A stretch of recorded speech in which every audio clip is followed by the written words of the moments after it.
Welcome everybody to the February meeting of the Society of Antiquaries of Newcastle. It's a great pleasure to welcome Richard Carlton and David Jones for the monthly meeting on the work of their community archaeology excavation at Linbrig. Richard is a very old colleague of mine. He is a visiting fellow at the University of Newcastle, as well as the director of the archaeological practice, and David is the chair of Coquetdale Community Archaeology. First of all, where is Linbrig? Because we've been working there for 5 years. We took a year off for COVID. Most of you will know North Northumberland, but you go to Rothbury, go further up the Coquet, you come to Alwynton, go a couple of miles beyond Alwynton, and Linbrig is on your right. And here is picture of the site from a drone. We do love a drone. This is the drone hovering over Linbrig's farm, and the yellow arrow shows you about where the site is we've been digging. The site, actually, there are two parts of it. There's another part off to the northeast, which is just over behind the bright green field. That's smaller and has been of less interest to us. We've been focusing on the bit by the river. We weren't the first people ever to look at Linbrig. As long ago as 1544, the writer and antiquarian John Leyland, talking about the area, talked about going past Harbottle upriver, coming to Linbrig's, and said thereabouts there's great building, but now desolation. Desolation almost certain because of the Anglo-Scottish Wars. Now, we've walked over Linbrig, part of which is on the range, part of which isn't. And the site we've been digging is undoubtedly the largest settlement in the area. So we think Leyland was probably referring to it in 1544. What is quite certain is that in 1820, John Hodgson drew a plan of the site in his notebook. And that's quite recognizable today. You can see practically everything that he drew. Some of it isn't quite in the right position, but it really isn't bad. More recently, a guy called James Nicol at the beginning of the last century visited it. We'll come back to that later on. That's quite an important visit. Barbara Harbottle, whom you all know, and John Phillipson, local antiquarian, dug part of one structure in 67, and then MOD, who owned the land, did a topographical survey with Northern Archaeology in 2005. That's been extremely useful for us as well. These are photographs from the Harbottle and Phillipson dig, and you can see the sort of structure that they uncovered, or which part of which they uncovered. It's a robust building, quite decent coursing in the walls, probably rectangular, although they only did 1/4 of it. And these photos have been very useful because they helped us identify which building they had actually dug. The write-up that they produced was very short and didn't identify it clearly. But a combination of that and talking to the late lamented Beryl Charlton helped us find out which structure it was that they'd examined. The Northern Archaeological Associates survey has been extremely useful to us. It shows about 20-odd structures on the site. I say odd because some of them are close together. It's not clear whether they're single structures with a cross wall or two separate structures. There are about 20 things there in various banks and lines. And most of this is quite visible, not in high summer when the bracken is up, but during winter and the vegetation is low. You can walk over this and it's all quite visible. So it's really prominent on the surface. We have looked at a number of different structures on the site. We first focus on a structure with a natty name of S13, which is where Harbottle dug in 67. We looked at a grain drying kiln down by the river. We looked at a set of structures over on the left-hand side, over to the west in 21 and 22. And then last season, we looked at a structure in the middle of the site called S7. So S13 first. Well, we opened up the whole structure, as I said, and again, you can see the walls are really quite good. It's a robust building. They're not well-dressed stones by and large, but the faces have been dressed. Two faces of dressed stone, rubble infill. But the thing that was really clear was that this building had gone through a number of phases. If you look down at the bottom right-hand side, you'll see the coursing goes in a wave like that. That suggests to us that the wall has sunk into an existing ditch or possibly a furrow of rig and furrow. And there is rig and furrow to the north of this building. So it may have been built on existing agricultural land. There was a cross wall across the blue top, which shows the site in the 67 Harbottle dig. Cross wall went across that, which we've removed to reveal flagstones underneath, which is all that remained of a flagstone floor. The rest have gone, probably been robbed. That cross wall blocked a doorway. There are actually two cross walls close together. One of them blocked a doorway, which is up at the top left of this slide. We unblocked it and found that the furniture, if you like, around the doorway had been reused. There were hinges in the wrong place. There was a socket for a door bolt in the wrong place. So those were door jambs that had been reused, and someone had made a crude attempt to patch them and fit them in. What was interesting to us as well was the coin at the bottom left. That big block, we reckon it weighs about 350 kilos. So it's a substantial block. And it's got a chamfered edge, chamfered corner, and it's out of place in this building.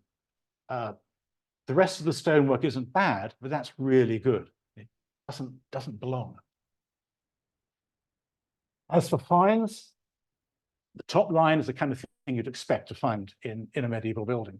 The odd loom weight, nice bit of an arrowhead with sort of a coppery infill, a lot of pottery, getting on for 200 bits over 2 seasons of green glazed pottery, typically 14th century, maybe early 15th century. But again, more stones that didn't belong in an upland setting.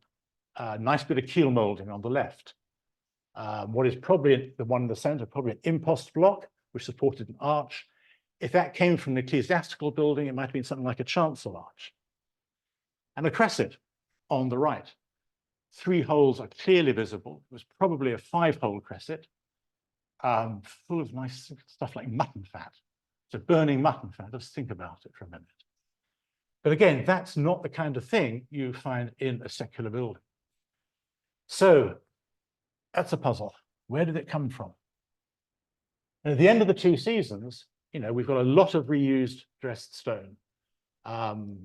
Stuff I haven't shown you on the previous slide, a gable end window, for example. The pottery dates the building fairly well to the 14th and early 15th century. There are no smoking pipes, or to be fair, there was one bit of one stem. So it looks to have been abandoned completely by the early 17th century, and actually probably quite a bit earlier than that. Very few stone roof tiles, just 1 or 2, so it probably had a thatched roof, although the quality of the walls was such that they could have supported fairly high stone walls. Almost certainly because of the pottery, a domestic house, dwelling house, but a lot of bad, or certainly lower quality, changes later on, additions later on. So you think it was a dwelling house that had been abandoned and then reused at some stage, probably quite soon afterwards, for some agricultural function. Stock management, storage, maybe both. The next structure we looked at was the grain drying kiln. And this is a photograph taken from the life of Richard here directing the dig. You can tell his management style from this. It's at the east end of the settlement down by the river. It's at the east end because you don't want lots of fire upwind from a thatched settlement. And the winds coming in from the west put this in the safest position. It's a cylindrical bowl which is just starting to disappear down a steep bank to the river. And there are 2 rectangular, what look like on the NAA survey, 2 rectangular buildings immediately adjacent. It turned out it was just 1 building with a cross wall rather than 2 buildings. But on the surface, it could be one, it could be the other. In 2019, we opened up some of the building and half of the bowl, which is, it's a scheduled site, so that's all we were allowed to do. The main wall running down the side of the building and the kiln bowl itself is not really a wall. It's just a heap of stones in a line. And it was very hard to excavate because you'd remove tumble and it was very unclear where the tumble stopped and the wall began. This is clearly not a good load-bearing wall. One interesting thing was there's a steep channel leading down from the adjacent rectangular building into the kiln bowl. And in places of 30 degrees. A lot of charcoal in that channel, but the further you got from the kiln bowl, the less charcoal there was. And a lot of charcoal actually in the kiln bowl itself. The kiln bowl itself had a flagged floor, which was flat. It is possible there was an earlier floor, that was a secondary floor, and there was earlier floor beneath it, which may have been sloping bedrock. A lot of medieval kilns have the fire offshore, as it were, and deliver the hot air up a flue into the kiln bowl to dry the grain above it. There's no sign of that structure here in this particular kiln. So we started to suspect in 2019 that the fire had actually been in the kiln bowl itself, which is risky. You have a greater risk of conflagration, but it's pretty efficient. And there are known examples like that. In 2021, when we get back to the site, we focused on the bowl itself and the floor. You can see the bowl is really quite well built, certainly better built than everything else immediately close to it, in terms of that wall you saw, for example, and a reasonable flagstone floor. More medieval pot, and the remains of a handbell. It's not what you'd expect to find in a grain drying kiln, unless it's sort of ringing for supper. So that was another puzzle. We did quite a lot of sample work while we were digging. We took samples from above the floor and below the floor, processed for us at Durham University, and the answers were the grain that was being dried was almost exclusively oats early on below the floor. Above the floor, large majority oats, but also some rye and a few other things. So you'd expect oats in this sort of environment. We're about 210 meters above sea level, so quite high, Cheviot weather. Oats may not give you a huge crop, but it's a robust crop, and you know where you are with oats in that sort of environment. So it's not surprising that they were the common crop. Suggestions that dung had been used as a fuel, which would be good if the fire was directly below the grain being dry, because it smolders away nicely and there are no sparks or anything from dung. And heat reddened stones, which confirm our thought that there was probably the fire in the bowl itself. We took samples for carbon-14 dating as well, and that's what we got, both from these samples from the kiln and 2 samples from the first building I showed you, S13. I think I've learned that wherever you go with carbon-14, you always get a bad area of the calibration curve. So what looks like a nice, neat radiocarbon date is instantly smeared out over 100 years. But what these 4 carbon dates tell us is the activity in both structures was predominantly in the 14th century. So our conclusions of the kiln was that it was active at roughly the same sort of time as S13, the first building we dug. Oats are the crop. Fire was actually in the bowl itself. The channel going uphill into the adjacent building was initially something of a mystery. Even in medieval times, hot air doesn't go down, didn't go down, so it's clearly not delivering hot air. If anything, it's taking hot air out of the kiln and warming the building above it, which could be useful if you're keeping fuel in that building. If you've got sacks of stuff sacks of crops that you've collected, waiting to be properly dried, keeping them a bit dry out of the weather. It could also have been a channel for stoking the kiln, getting charcoal, getting stuff into the bottom of the kiln, and clearing it out after a succession of burns. It's 50, narrows is about sort of 60 centimeters, gets up to 1 meter in places. You could get a small person down that with a rake, maybe a child, in those days. So dispatch a child, very Dickensian, get a child down there with a rake to clear it all out. There was no trace above the kiln bowl of the mechanism for holding the grain above the bowl, but there are reports in the 19th century that there were sort of wooden platforms of sticks and straw, maybe a sacking holding the stuff. Very ephemeral, so you wouldn't necessarily expect to find those. I'm not going to take through all the calculations. There is a paper coming out on this kiln in AA in the issue coming out shortly. I think it's the 2023 issue. But calculations show that if you look at the rig and furrow in the area, this kiln could have dried the yield from that rig and furrow in the autumn before the winter came, which is what you'd want to do. In 2021 and 2022, we headed west a little and dug what are probably the most robust ruins on the site. They are, even before excavation, some of them are sort of 2 or 3 feet above the ground, stonework visible in places, and we expected great things from this. And boy, were we wrong. Well, wrong-ish. Interesting finds, lousy structure. This was the first trench we put in, single big trench over the sort of the bottom left-hand corner, the southwest part of the 3.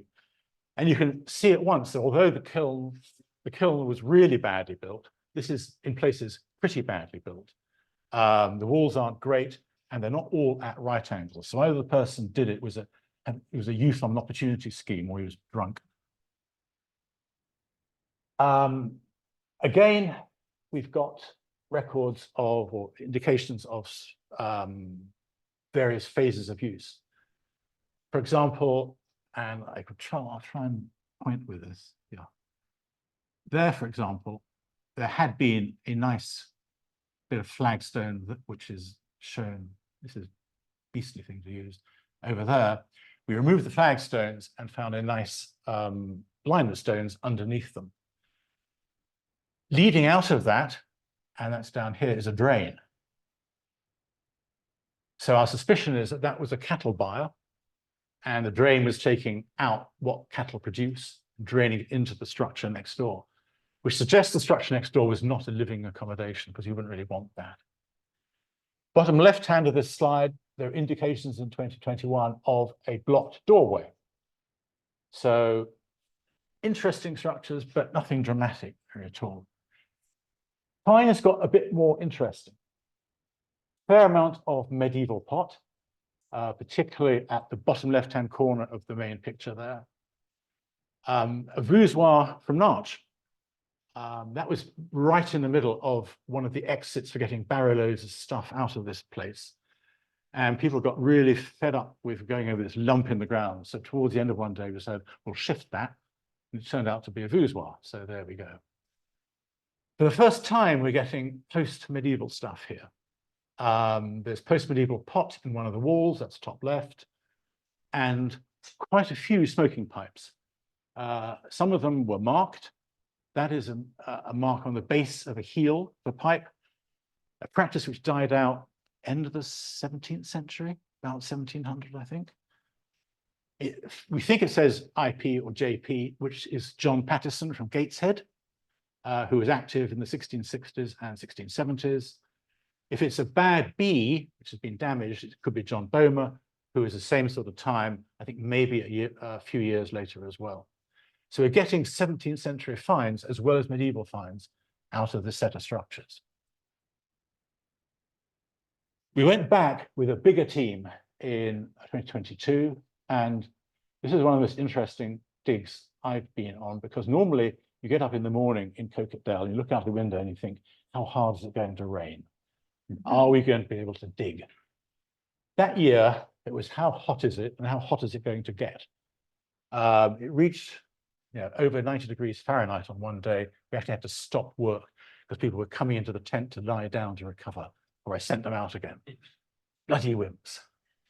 And we put in 4 trenches at various points, each with reasonably well-defined objectives. Trench 3 opened up the whole of that building or the structure at the southeast of the assemblage. And the interesting things here were the finds. Top right, 2 buttons, probably late 17th century, but very hard to tell. A medieval arrowhead, But bottom right, something's definitely 17th century. It's the neck or the top of the neck, a thing called a shaft and globe bottle. The little picture on the right at the bottom comes from Bonhams, the auctioneers. If you find one of these in good nick, complete, it'll fetch about 3,000 or 4,000 quid at auction. We found a couple of inches at the top, which, you know, is about sort of 3 shillings on eBay. So there we go. That places us where we belong. Trench 4, a little bit to the northwest of that. 2 things I'm going to focus on here. A nice bit of window arch there at top right. Bottom left, a piece of glass called flashed ruby. This is red glass. It's medieval. And the way red glass was made at that period, and you may well know this, is it has copper particles in it to give it the color. But if you build glass that, or make glass that is thick enough to stand wind pressure and stuff, it's 3 or 4 millimeters thick and it's opaque. So what you do is you take white or green glass, and when you're blowing it, you get a thin film of red down one side, and that gives you a red color, which is not exactly opaque, but it's sort of translucent in places. And the pictures there show you when it's just in reflected light and then bright light shining through it. And the tall one on the left is you can clearly see the thin red strip. This could not have been made in this country. The skills in this country did not exist to make that at the time. It must have come from mainland Europe, and it could have been Normandy or the Rhineland or Lorraine. So one of those 3 places where in Northern Europe, the skills for making this were.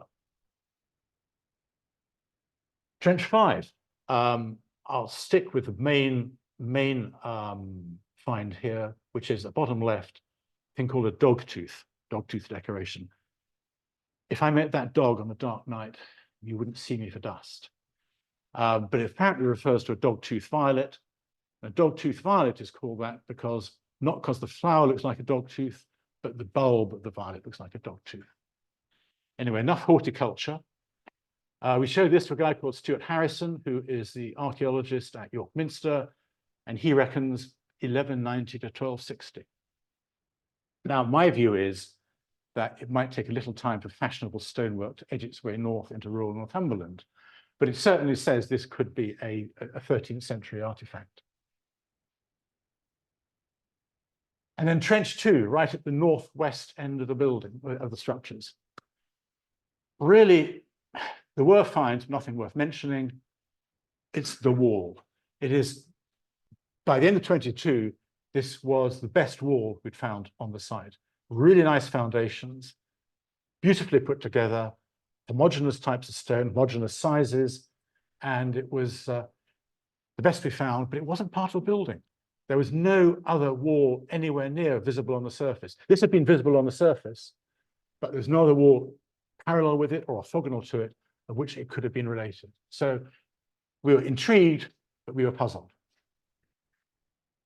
And at the end of the 2 seasons, we reckoned that we had a structure that was originally medieval, or parts of it were medieval. That wall was certainly medieval. We think running down the left-hand side, as you look at the building, there were medieval walls, but the whole thing had been repurposed in the 17th century, in the late 17th century, almost certainly for stock management and enclosures for stock. And the medieval walls had been enhanced, and I use the word enhanced carefully, by heaping stone and rubble on top of them to make them look more robust and more frightening for the cows. So that was how we left that. But at the end of that was 4 seasons. We were left with this enduring puzzle. Where did all this fancy stonework come from? Where did the bit of glass come from?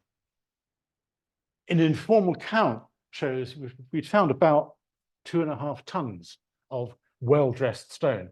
By well-dressed stone, I don't mean just a shaped face, but rebated, chamfered, something more exotic. Nearest known churches were Alwynton, about 5 kilometers away, maybe a chapel at Harbottle Castle, Abbey at Holystone. It's a long way to bring all this stuff and then have it lying around. However, there were 2 medieval references to a chapel on a manor called Oldenshield. And the context of those references suggested Oldenshields was somewhere vaguely in the area where we've been digging. And it was in the Liberty of Redesdale. Riesdale says that's a long way away, but actually the Liberty came right over the hills, came down into what is geographically Coquetdale, and the Coquet, the river itself, was one of the boundaries of Riesdale with Liberty. So one of the good things about COVID was that you could do lots of desk research. So we did desk research.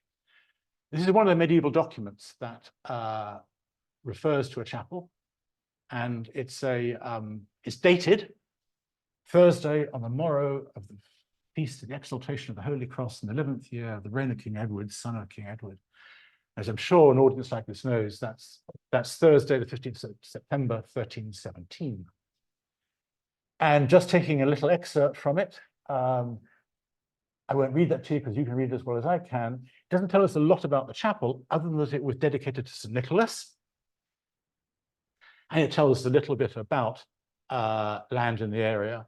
And the two places it refers to, Linshiels is a farm just to the south of where we've been digging, and Alwynton is 2 or 3 kilometers away. So it suggests we're in the right area. So that's 1317. Coming right forward to 1903, the man I mentioned early on, James Nicol, visited the site and reported on it a year later in the Newcastle Journal. You can tell how geeky we are. We're reading 120-year-old newspapers, nothing better to do. Anyway, again, I won't read this to you, but the bits in red are interesting. He heard reports. He was a local guy originally, but by the time he visited, his career had taken him to London as a tax inspector. He was apparently back on his holidays, and he heard about this stonework being removed from foundations of an old kirk near Linbrig's. The site he describes is our site on the right bank of the Coquet, opposite the west end of Paspeth. Paspeth is the path coming over the hills and dropping down to the river just on the other bank from where we were working. He also says that an inscribed stone had been found some years earlier, and the local farm, Thomas Ord, had said, you better rebury that. Might have been a gravestone. And Thomas Ord died in 1895. So farmers lifting stone out of the site had been doing it for a number of years, even in 1903, probably for much earlier than from 1895. So, but the key thing is the name. Even in 1903, local people knew of this as Aidenshields or Aidenshields Kirk. That is 200 years after the last reference to Aidenshields anywhere. So folk memory is good. If you go back to somewhere in the middle between the 1317 reference and the 1903 reference, one of the earliest documentary references we can find that gives us a better clue as to where Aidenshields was in 1663, when the rent book of a lady called Jane Carnaby, and the Carnabys were the big landowners here at the time, equates it with Quickeningcote. It is Quickeningcote alias Aidenshields. Now we know where Quickeningcote is. It's a modern farm. This is, the grey shows the modern boundaries of the farm. The county history, bless it, claims that Aidenshields was a set of shielings down by the Ridley's Burn at the bottom, and the chapel was under a sheepfold there. Now, that's out on the ranges. It's not actually in the impact area, but it's right next to a small arms firing range. But on a quiet day, John Nolan and I, many of you know John Nolan, visited that, ducking and diving as we went. And there's no chapel there, we don't think. And it looks like a set of shielings. It doesn't look domestic residential at all. However, the association of Aidenshields with that stuck, probably because when the county history was written, they knew Aidenshields was equated to Quickeningcote, and those are the boundaries of Quickeningcote. However, it wasn't always thus, because in 1911, the War Office had bought Quickeningcote to part of the Ridsdale Ranges, and had decided that the public road, which goes up the right just by the river, should not be on the ranges, because the accuracy of artillery in 1911, I think, was pretty iffy. Still is actually in places. Go back before 1911, this is Quickeningcote. Go to the 1846 tithe map, the farm goes right up to the river. What happened was the War Office took that part where our Linbrig dig is and sold it to Linbrig's farm. And I say sold it, because the two farms are owned by the same person, so the transaction was fairly simple. And it's by far and away the largest settlement on the manor, on Old Quickening Coat and Oldham Shields. It's in a good place. It's on by the track up the valley, which takes ultimately to Deer Street, or the street and over the border into Scotland. It's on a nice big plateau. It's close to the river for water and fish. If you're going to live anywhere up there, even in winter, it's a good place to live. And what this shows is that our dig site was actually on the manor of Oldham Shields. And just briefly looking at things and references, possible references to the manor in the late medieval period. The name may come from Middle English Olden Shields, meaning old shieldings. So if that name is being used in the 13th and 14th centuries, that says even then the site was of some antiquity. We don't know when building first started there. We don't know when the chapel, if it was there, was built. But if you look at the lay subsidy roll for 1296 in Alwynton, you've got a parish priest, Henry. You've got below him, or actually, it turns out he's above him in the list, but I put it below him on the slide, Germanus the chaplain, who is better off. Henry the clerk is 24 and 8pence. Germanus the chaplain is 30 shillings. Germanus the chaplain is right next to Gilbert Umfreville. The Umfrevilles were the Liberty of Redesdale. They owned it. They were basically the local kings. They had money because he's down to 15 quid, 13 and 4pence. So they're wealthy. 1317, we've seen a patent roll and the Inquisition Act Damnon mentioned the chapel. 1318, the very next year, Harbottle Castle is taken by the Scots. It's besieged by Robert the Bruce's troops, taken by the Scots. The guy running the defense was de Horsley, who owned, or was the tenant-in-chief of Oldham Shields. And then an IPM a few years later says Oldham Shields is worth nothing because the Scots have sacked it. And my suspicion that sacking took place in 1318, because you're besieging a castle, you've got, the summer evenings are long, you've got nothing better to do. And if you realize de Horsley is in charge of the defense inside, but he's got a manor just up the road, you nip up the road and you sack his manor just to show him who's boss. Was the Oldham Shields Chapel on the Linbrig site? Well, as the years went by, we became more and more intrigued by this sort of structure in the middle of the site. It's not close to anything else. It's a pretty faint sort of structure. Bits of it are very hard to see even where the vegetation is down. It's not in an east-west alignment. It's 22 degrees off. But that isn't a killer, because look at local churches like Alwynton and Holystone. They're, I think, typically both 18 degrees off. Go up to Mohoff over the border to Beaumont Water, and there's a ruined church at Mohoff, which is 30 degrees off. So things don't have to be east-west. We found somebody who could help us process the point cloud from DEFRA LiDAR. And it shows hints of an enclosure around this rectangular building in the center of the site. The walls are parallel with the building. It's about 35 by 25 meters. Is this a chapel yard or a churchyard? Had we found part of that enclosure wall in 2022? The wall is indicated by the red arrow at top left, and it's that little bit of the enclosure that comes out of where we've been digging, and we could see on the ground the wall going off to the right through the turf. So that gave us a suspicion that maybe that was part of the enclosure wall, which is why it was well built and why there was no other building potentially associated with it. So we got permission for one last season from Historic England to go and look at that structure in the middle. And what I'll do now is hand you off to someone who really knows what he's talking about, which is Richard.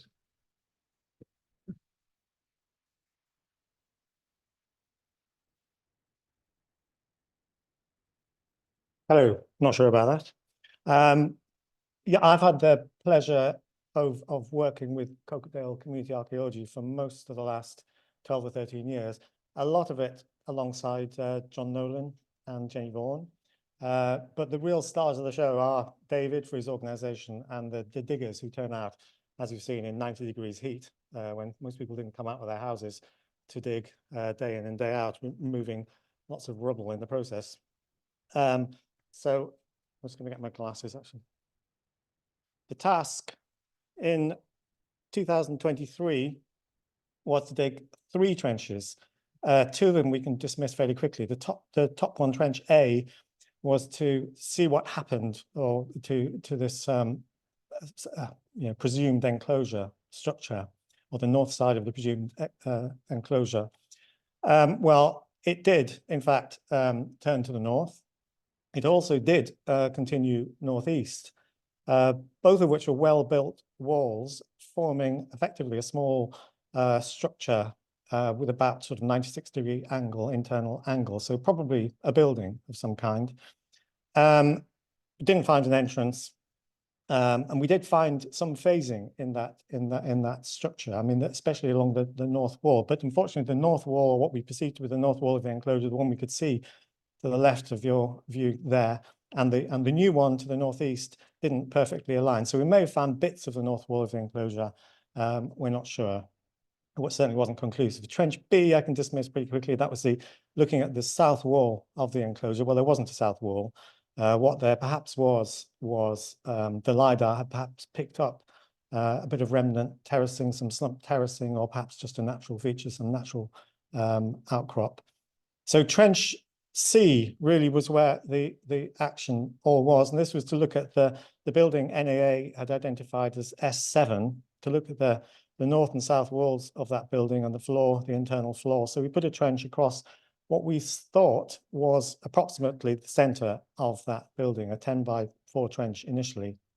We don't know actually where the west end and the east end are. We can be reasonably sure about the west end. We don't know where the east end is, so we don't know exactly where we are, or we didn't know exactly where we were in the building. So we wanted to know, what it looked like, what its dimensions were, and preferably what the function of the building was, given that we'd identified it in advance as a likely church. Yes. So here we are. You can see in the north. I mean, this is again aligned pretty much east-west, as David said. It's slightly off, but no, not very far off. I'll deal with this trench now from the north to south. The extra box at the bottom was something we asked permission for pretty much on the last day, or got permission for on the last day of the excavation, and all will become clear later. So from north to south, this is the north side of the north wall. So pretty quickly, having removed a lot of rubble, and there was no structure in the overburden infilling this trench. So we really, as it turned out, we're digging down to a floor, or that would, in this case, outside of the building, not much of a floor, but digging down to floor levels without anything, as it turned out, intervening. So no sort of levels that could be perceived as sort of later occupation, or even sort of trampling by animals and that sort of thing. So what we have here, most importantly and most sort of spectacularly really, is this chamfered plinth. We've got a wall about 60 centimeters high, standing to 3 courses above the plinth. The plinth is a feature of kind of the Norman period and later, and it's diagnostic of fairly kind of high status buildings, usually in this particular context in Upper Coquetdale, or the Cheviots in general, Northumberland in general, associated with churches rather than anything else. You do get chamfered plinths in other buildings, but in this context, almost certainly not. We also had outside of this building, we were also looking for something which was called by the initial survey an annex feature, which abutted the north side of the building here. So we did look at that, and it turned out to be very, I wouldn't even grace it with the title of wall. It's not really a wall, it's just a pile of stones, a linear arrangement of stones. I'm sure you've come across similar things. Probably a later feature, because it was slightly higher than the level of the plinth. So it's probably something like a stock enclosure or garden wall, something of that ilk. There was nothing to date it. What we thought we might find within it was some clay pipe or some later pottery, 16th, 17th century pottery. So it would perhaps go with some of the features we found in the last building that David described. But we didn't even find that in that structure. So we can dismiss that. But what we did find under the level of the plinth, and we dug down below it in several places just to see what was the plinth founded upon. It was founded upon soil, by the way. But we found some large pieces of glass, not coloured glass and not painted glass, but large pieces of glass that wouldn't have survived long if they'd been sort of churned around in the topsoil or in agricultural soil. So we think those were probably buried there, along with a small fragment of chamfered plinth, actually. They were probably buried there just to keep them safe, keep them out of the way. Even, you know, the medieval builders obviously had a health and safety policy. So they're probably stuck in there during the time of construction of the building. So in the interior, which is the south side of the north wall, the main feature to look at here is this wall, which is at right angles, as if going across the building. And it's associated here with a break in a joint in a flagstone floor. So we've got a line of stones here, and then we've got a more irregular formation of flagstones here. We've also got flagstones up here further to the east. But that, given that we've got this here and that there, it suggests there is an internal division within the church. So you'd expect something like, you know, a nave chancel sort of division. But there are problems with this being part of a chancel arch, for example. It's not mortared, for one thing. It's not particularly robust. It does, however, seem to go with this wall. Its footings are at exactly the same level. So this is a bit of a mystery, but these two features, this joint in the flagging and this wall, suggest some sort of internal division of the church there. In the south part of the building, we found a lot of flat stones, rapidly identified as slates, roof slates. And we identified them as roof slates because they had holes in them, and we found about 100 with holes in them. We didn't keep the rest, we didn't account for the rest. Very few of them were of survived sufficiently to give overall dimensions, but those that did were quite varied, between about 15 centimeters maximum and 40 odd centimeters maximum diameter, so, or length. Dieter Hoffmann has looked at these and these nails that were found in association, and he reckons, probably quite sensibly, that these were attached to the roof by pegs, by wooden pegs, possibly oak. We don't know. We don't have any evidence for that.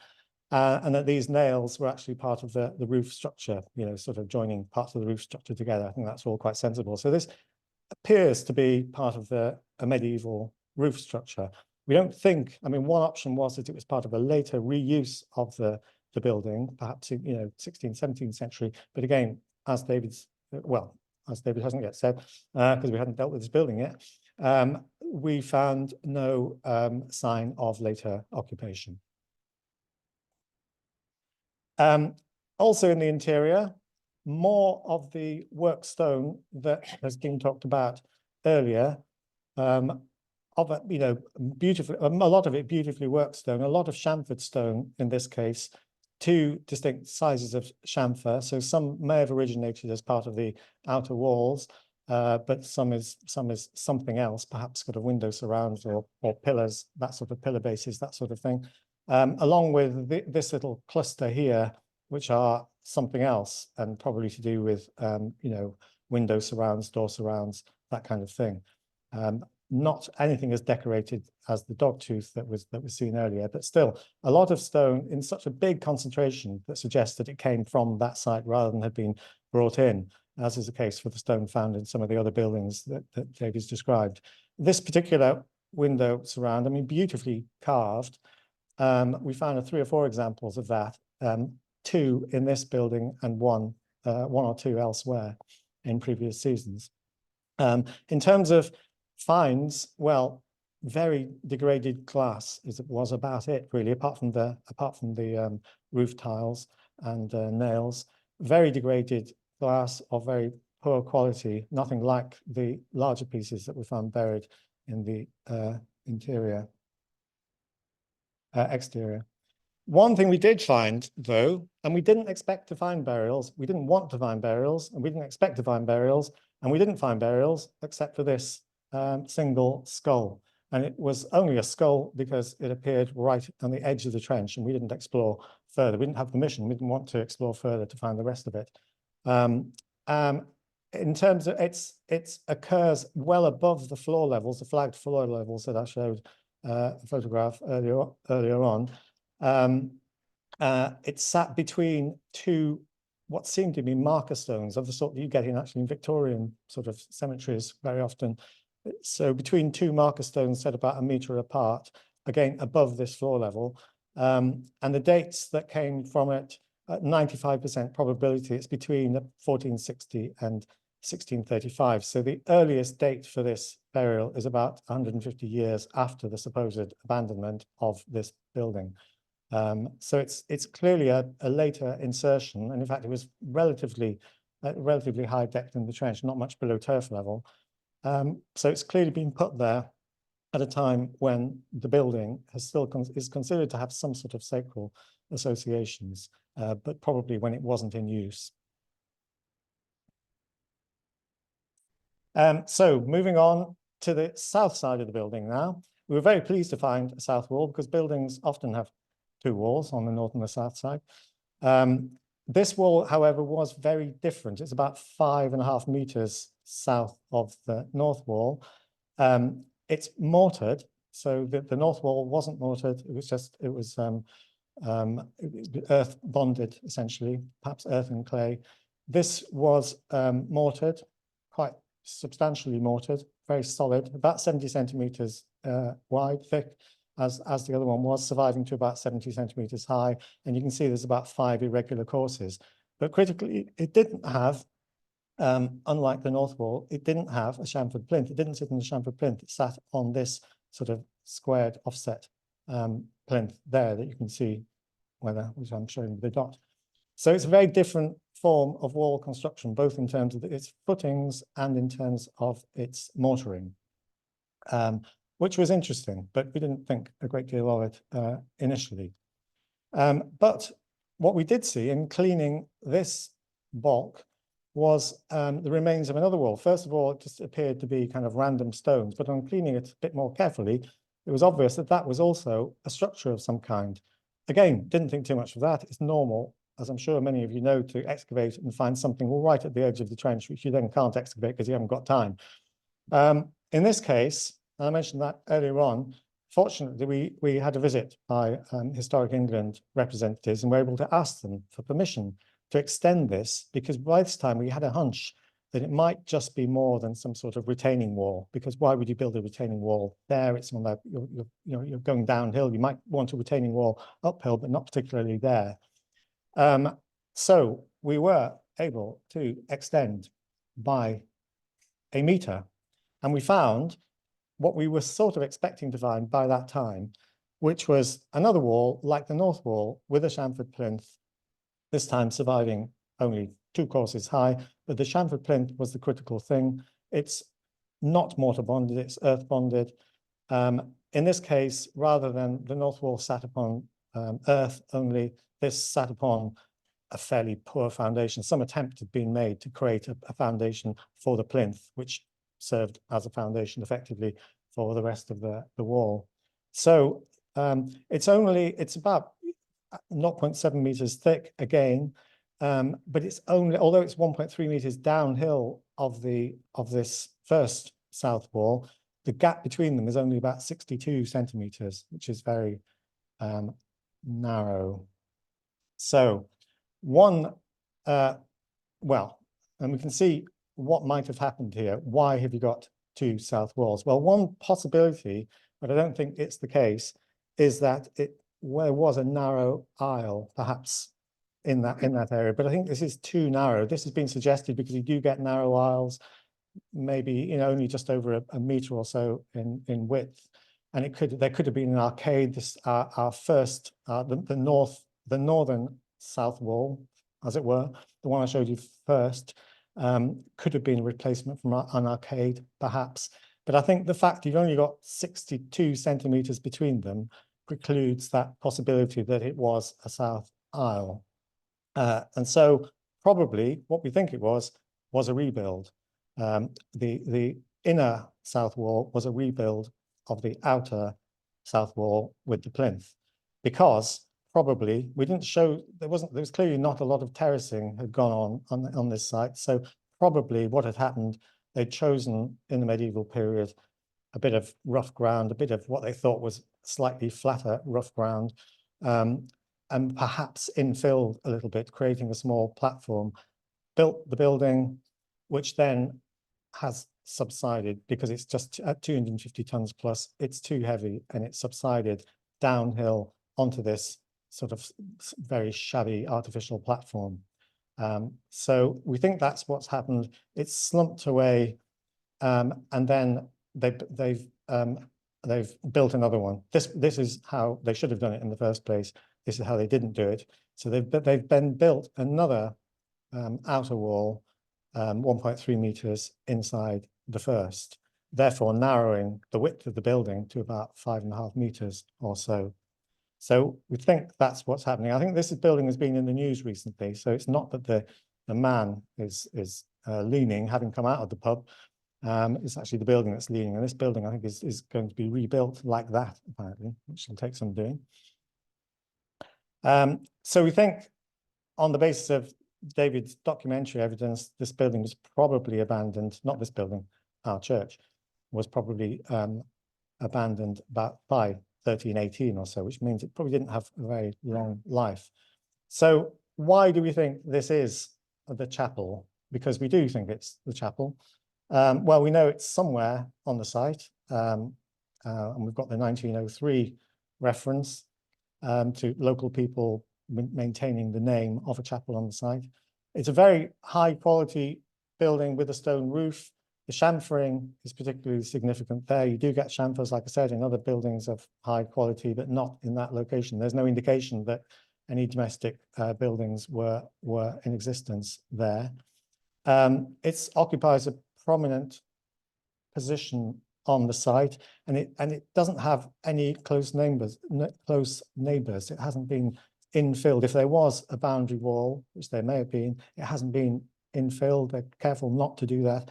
We don't, like I said, we don't think that the area around it, between it and this sort of putative boundary wall, we don't think it was a cemetery, because it wasn't a parochial church or chapel.